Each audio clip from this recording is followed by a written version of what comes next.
बात कर रहे थे हम ग्रोथ माइंडसेट की। माइंडसेट एक्चुअली है क्या? आपके कुछ गोल्स है, पर्पसेस है, आपके लाइफ में बहुत सारी चीज़ें आपने इरादे किए हुए हैं, आपके बिलीफ सिस्टम्स है, आपके लाइफ में चीज़ें हैं।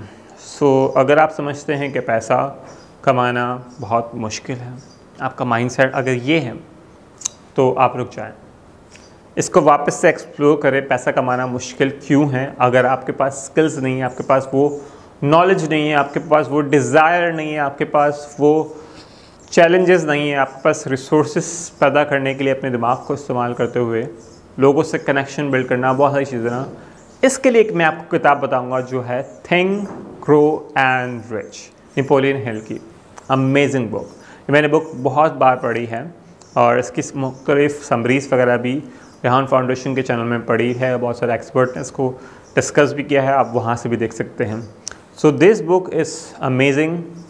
और जब मैंने रीडिंग करना शुरू किया था, alchemist book is something amazing, philosophical book. उसमें भी लाइफ के माइंडसेट के अमेजिंग कॉन्सेप्ट हैं। इसी तरह बहुत सारे और बुक्स हैं और आप उसको पढ़ सकते हैं, उसको मज़ीद अपनी लाइफ में स्टार्ट कर सकते हैं।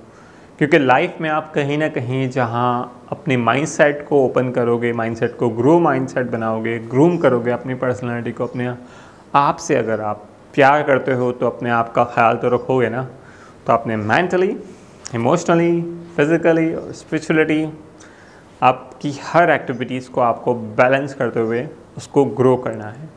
और आपका heart set, mind set, life set, सब कुछ सेट। और पूछते ना कैसे हो यार, A1 चकाचक बिल्कुल ठीक ठाक सेट। आपको वैसे ही एनर्जेटिक हमेशा लोगों को जवाब देते रहना है, खुश रहना है लाइफ में अपने, क्योंकि आपका जो माइंड सेट है वो अगर सेट रहेगा, आपके बिलीफ सिस्टम में, गोल में आपको पता है कि आपको इस डायरेक्शन में जाना है, तो आप कर पाएंगे। स्कूल्स में हम एक्सरसाइज भी क्या करते थे, दिस फिर ये सारी चीज़ों का। ये लाइफ का पार्ट है। ये हम उस लिहाज से हर चीज़ को सेट करते थे, अपनी बॉडी को सेट करने के एक्सरसाइज किया करते थे, और अभी भी बहुत सारी चीज़ें हम कर रहे हैं। मैं भी अपनी स्किल्स को इम्प्रूव कर रहा हूँ और बहुत सारी चीज़ें करता रहता हूँ। और इस सीरीज़ को हम यहाँ पर एंड करते हैं। बहुत सारे सवाल आपके पास अभी भी होंगे, कुछ चीज़ें मैंने आपको बताई है और कुछ चीज़ें दूसरी वीडियोस में भी कनेक्टेड है। आप पिछले वीडियोस भी देखिए, ये वीडियोस भी सीरीज़ देखिए, और मुझसे कुछ भी सवाल पूछना चाहते हैं तो आप बिल्कुल पूछ सकते हैं। आइए कंक्लूजन की तरफ बढ़ते हैं। Thank you.